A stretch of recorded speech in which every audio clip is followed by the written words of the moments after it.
talk more about speech delay.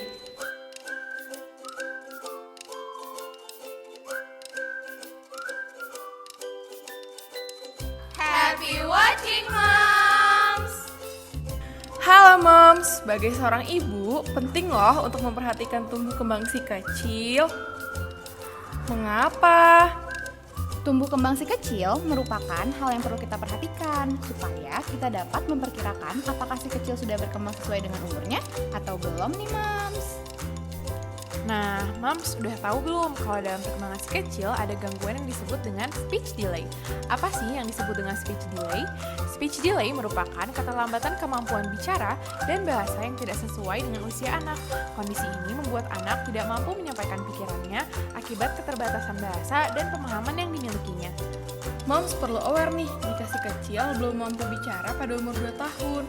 Hal ini dapat ditandai melalui pertama, jika si kecil cenderung diam dan tidak merespon pada suara.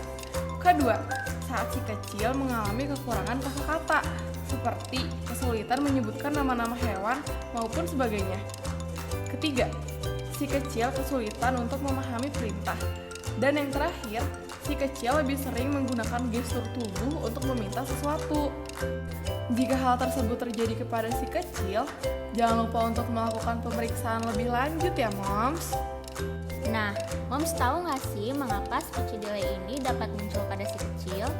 Moms perlu tahu nih, mulai dari faktor genetik atau keturunan, pemberian gizi yang tidak sesuai, gangguan pendengaran, si kecil terlalu sering bermain gadget dan kurangnya stimulus yang diberikan oleh orang tua, serta penggunaan lebih dari satu bahasa dalam rumah dapat menjadi penyebabnya loh moms. Selain itu, moms juga harus tahu nih dampak apa saja yang terjadi pada si kecil ketika si kecil mengalami speech delay.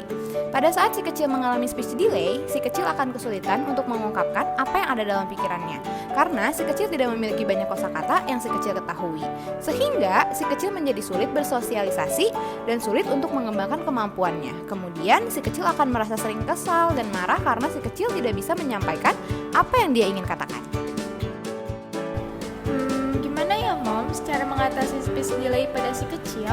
Yang pertama, tindakan yang moms harus lakukan adalah melakukan konsultasi rutin dengan dokter anak, sehingga moms tahu tindakan apa yang akan moms lakukan pada si kecil. Nah, yang kedua, dengan terapi bicara menggunakan audio atau video.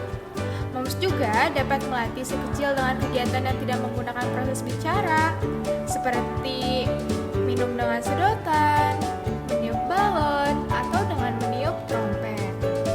Kegiatan ini dapat menstimulasi dan melatih serta memperkuat otot-otot yang digunakan oleh si kecil ketika berbicara loh moms. Nah, selesai sudah informasi mengenai speech delay. Bincang bahagia, ciptakan ruang percakapan bahagia dan positif dengan si kecil. Thanks for watching, Mom!